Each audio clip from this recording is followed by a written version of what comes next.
Oke teman-teman Sobat Iwak Cupang, Assalamualaikum warahmatullahi wabarakatuh. Jumpa lagi dengan saya di channel ini, channel media belajar bersama ya, khususnya untuk cupang hias. Hari ini saya akan kasih makan DM ya, atau yang biasa disebut Daphnea magna. Untuk teman-teman yang masih belum tahu apa sih makanan DM ini, di video kali ini saya akan membahas tips-tips mengenai varian makanan si DM ini ya. Ada banyak sekali macam-macam yang bisa diberikan si DM ini untuk menunjang perkembangbiakannya agar bisa ngebum ya istilahnya. Di video kali ini untuk saya sendiri simpel ya. Saya untuk kasih makan DM ini pakai pelet udang. Untuk merek pelet udang ini ya, ini sebenarnya bebas teman-teman. Bisa pakai pelet Fengli ataupun pelet-pelet yang lainnya. Yang penting pelet udang ya. Dan untuk ukurannya saya pakai ukuran 0 ya, 0 mikron atau yang bentuknya itu seperti serbuk, kayak seperti serbuk bedak itu loh teman-teman ya. Ini saya kasih tahu peletnya. Saya pakai pelet ini teman-teman. Ini bukan pelet Fengli ya. Mereknya Yude kayak gini. Kelihatan ya. Ini juga sejenis pelet udang teman-teman ya. Ukurannya 0 mikron sama halnya seperti pelet Fengli. Cuma untuk khasiatnya atau untuk keunggulannya itu sama aja sebenarnya teman-teman ya. Tinggal teman-teman bisa cari di tempat teman-teman adanya pelet Fengli atau pelet yang lainnya. Yang penting pelet udang teman-teman ya. Oke, langsung saja kita kasih ke DM ya teman-teman ya. Kita taburkan di kolamnya. Oh iya, sebelumnya saya jelaskan lagi teman-teman ya. Untuk mengenai pakan DM ini ya, dari macam-macam varian makanannya. Untuk breeder-breeder lain kadang ada yang menggunakan air cucian beras, itu juga bisa. Ada yang menggunakan dedak atau bekatul yang dicampur dengan ema, itu juga bisa. Ada juga breeder lain yang memakai air bekas lele ya, atau air lele yang diciduk terus dikasih ke DM ya. Itu semua menurut saya pribadi ya, menurut saya pribadi itu sah-sah saja dan semua bisa untuk dikasih makan ke DM ya. Tapi kalau saya nyari yang simpel aja, saya pakai pelet udang. Dan alhamdulillah untuk khasiatnya atau untuk eh, perkembangbiakannya DM ini juga cukup bagus ya teman-teman ya. Tinggal teman-teman pilih aja pakai pakan apa ya yang saya sebutkan tadi, air cucian beras atau tidak bekatul yang dicampur dengan ema yang difermentasi, atau juga bisa pakai air lele ya teman-teman ya. Untuk pakan ini terserah teman-teman, bisa pilih salah satu yang menurut teman-teman cocok untuk menggunakannya. Oke, langsung saja kita kasih makan teman-teman ya si DM.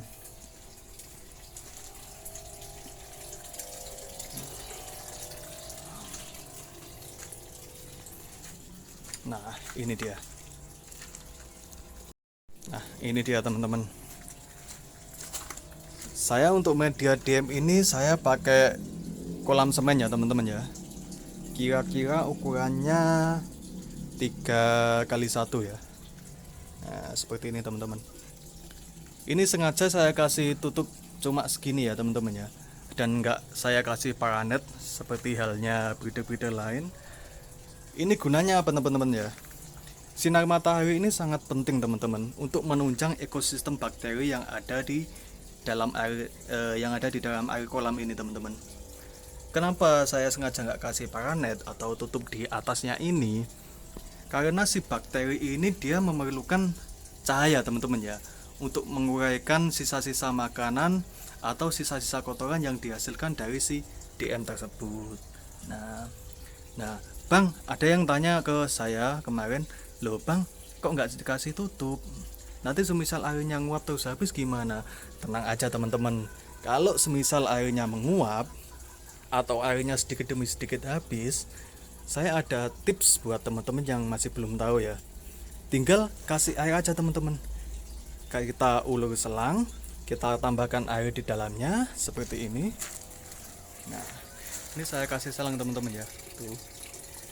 Jadi 2 hari sekali si DM ini airnya saya kasih air temen. Saya kasih air 2 hari sekali. Saya kasih air 2 hari sekali agar kandungan oksigen di dalam air tersebut akan terus terjaga teman-teman. Jadi jangan khawatir teman-teman. Semisal air kolam ini menguap, tinggal kasih tambahkan air aja secukupnya ya, jangan terlalu banyak. Soalnya DM ini bisa perkembang biakannya sepunya ya. Airnya jangan terlalu banyak, cukup 1/4 dari ukuran tinggi kolam aja teman-teman. Dan untuk teman-teman yang belum tahu apa sih yang bisa menunjang ekosistem si DM ini agar cepat ngebum atau berkembang biakannya, saya kasih tips sama teman-teman ya. Ada poin-poin yang harus teman-teman ingat.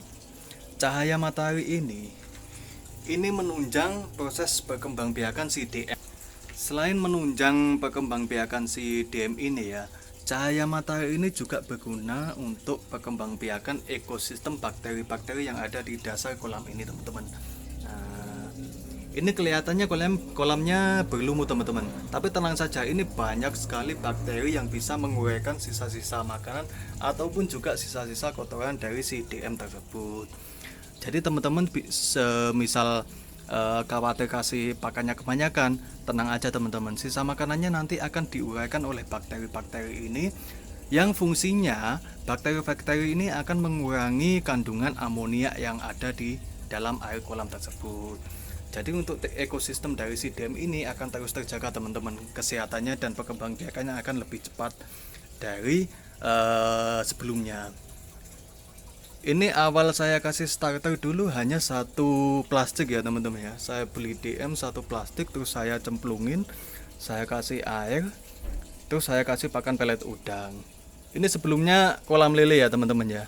Sengaja lelenya saya kuras, saya angkat, dan nggak saya bersihin, nggak saya sikat atau nggak saya bersihin ini lumut-lumutnya ini. Loh, kenapa kok gitu bang? Itu fungsinya itu buat menumbuhkan bakteri-bakteri yang ada di dalam air teman-teman. Jadi semisal DM udah dicemplungin, nanti semisal ada pakan-pakan pelet udang yang nggak dimakan, sisa-sisanya tenggelam larut dalam air, nanti akan diuraikan oleh bakteri-bakteri ini teman-teman. Jadi kan sifatnya pelet family ini kan semisal ngasihnya kebanyakan kan akan menimbulkan lendir kan teman-teman, akan menimbulkan lendir dan juga nanti akan berbau. Nah, untuk mengantisipasi itu, teman-teman sebelum mengkultur DM di media kolam cor atau kolam semen ini ya, alangkah baiknya teman-teman jaga ekosistem bakteri yang ada di dalam air tersebut teman-teman. Nah, untuk menjaganya itu sangat gampang teman-teman, atau sangat simpel. Tinggal kolam-kolam sediaan kolam semen, terus usahakan kolam semen ini di tempat yang terbuka teman-teman ya, kayak gini, langsung terkena sinar matahari. Nah, kayak gini. Ada juga yang tanya ke saya, bang, kalau kultur di media styrofoam bisa nggak ya, atau kultur di media bak mandi yang yang bentuknya bunter itu bisa apa enggak ya? Saya jawab bisa teman-teman, tapi menurut saya alangkah baiknya kolam untuk budidaya Dapnia magna ini paling bagus itu kolam semen atau kolam cor teman-teman. Loh, kenapa kok gitu bang? Iya, soalnya kolam cor atau semen itu gampang sekali untuk menimbulkan perkembangbiakan bakteri yang ada di dalamnya, yang nanti fungsinya akan mengurangi amonia yang ada di dalam air tersebut teman-teman. Jadi untuk perkembangbiakannya DM, untuk perkembangbiakannya si DM ini nanti bisa lebih sempurna lagi ketimbang pakai media yang lebih kecil atau styrofoam atau media bak ya, kayak gitu. Untuk menurut saya semua media itu sah-sah saja teman-teman ya. Semua ada segi positifnya dan juga ada segi negatifnya. Tinggal teman-teman praktekkan sendiri. Teman-teman coba pakai kolam semen atau cor, atau bisa pakai bak mandi, atau juga bisa pakai si styrofoam. Nanti teman-teman bandingkan ngebumnya cepat mana. Soalnya saya udah pernah bandingkan teman-teman, saya pakai styrofoam, bak bundar, bak mandi itu, dan juga pakai kolam ini. Ternyata selang 3 hari perkembang biakannya itu sangat cepat sekali kalau ditaruh di dalam kolam cor atau semen ini teman-teman. Jadi semenjak kejadian itu saya langsung beralih ke kolam semen untuk budidaya si Dapnia magna ini teman-teman.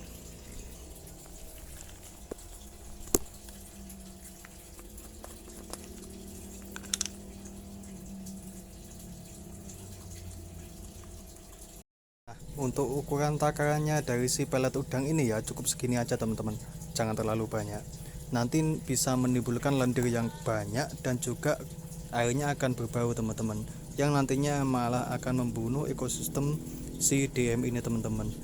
Oke, langsung saja kita taburkan teman-teman ya.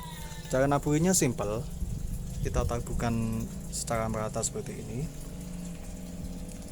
Seperti ini kita taburkan secara merata.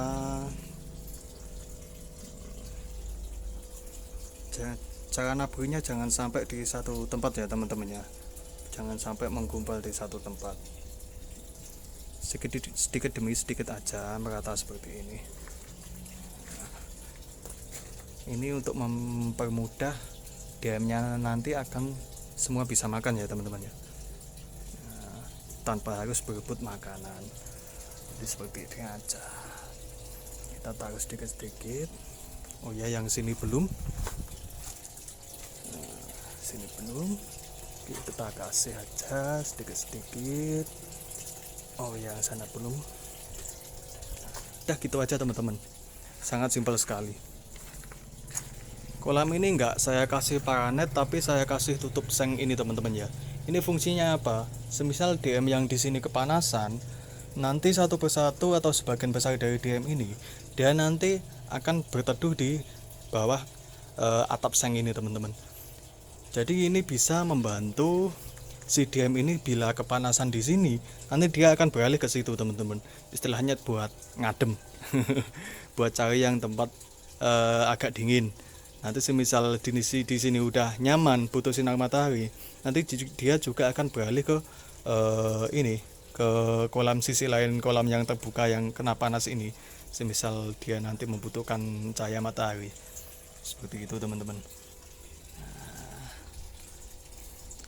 Ada 2 opsi mengenai atap budidaya si DM ini. Teman-teman bisa pakai tutup, kalau saya pakai tutup seng ini teman-teman ya, atau teman-teman bisa pakai paranet yang teman-teman ikatkan di atas kolam ini. Jadi semisal teman-teman pakai paranet, teman-teman nggak usah pakai tutup ini teman-teman, jadi cukup paranet aja. Semisal teman-teman mau mempraktekkan contoh dari saya, nggak usah kasih paranet, teman-teman bisa pakai tutup seng ini, bisa tutup asbes, bisa, terserah teman-teman, yang penting tutup. Fungsinya buat ngadem, buat ngadem ini ya, si DM ini ya, untuk cari tempat yang berteduh yang lebih dingin airnya ketimbang air yang panas yang terkena sinar matahari ini. Seperti itu teman-teman.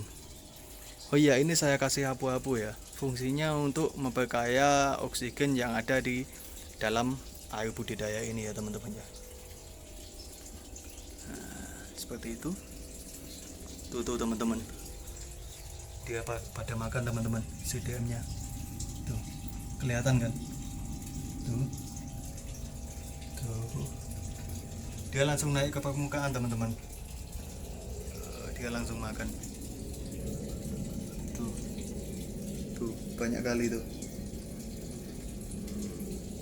pada naik makan teman-teman.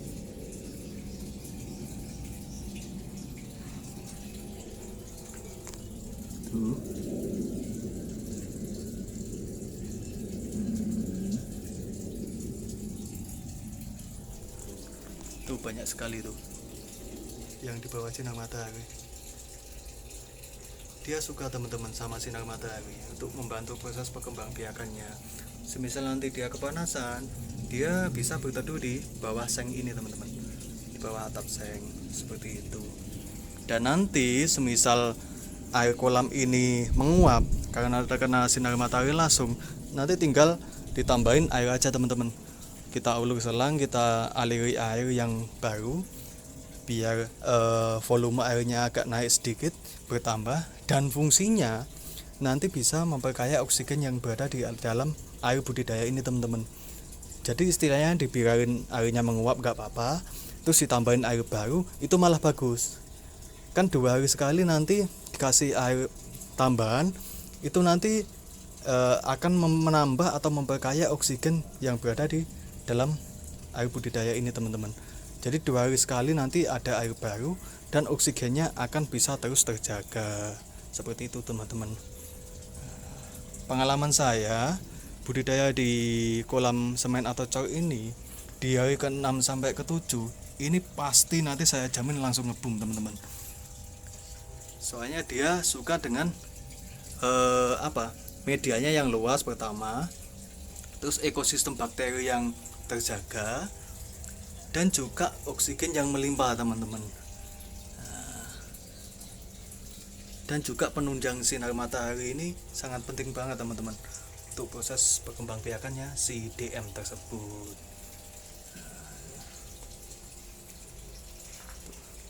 Tuh yang banyak teman-teman, kelihatan kan?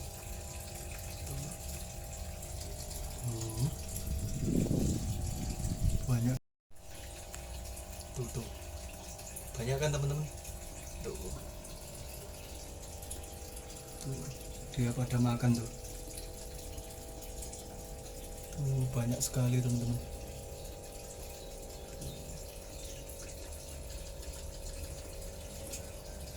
Itu banyak sekali teman-teman. Semisal saya sayur ini bisa sampai takarannya 1 sendok ya. Kalau saya serok semua ini bisa sampai 1 gelas full atau 1 omplong kaleng susu ya teman-teman ya. Ini banyak banget. Tuh. Teman Sobat Cupang, sekian dulu video dari saya ya. Jangan lupa subscribe, like, dan komen. Untuk teman-teman yang masih bingung mengenai budidaya DM, bisa langsung komen di kolom komen ya. Nanti satu persatu akan saya balas dan akan saya jelaskan untuk bisa menunjang kesuksesan teman-teman dalam membudidayakan si DM ini, atau istilahnya bisa disebut dapnia magna ya. Oke, sekian dari saya. Sampai jumpa lagi. Saya akan memberikan tips-tips yang menarik lagi di video selanjutnya ya teman-teman ya. Silakan teman-teman tunggu updatean selanjutnya. Assalamualaikum warahmatullahi wabarakatuh.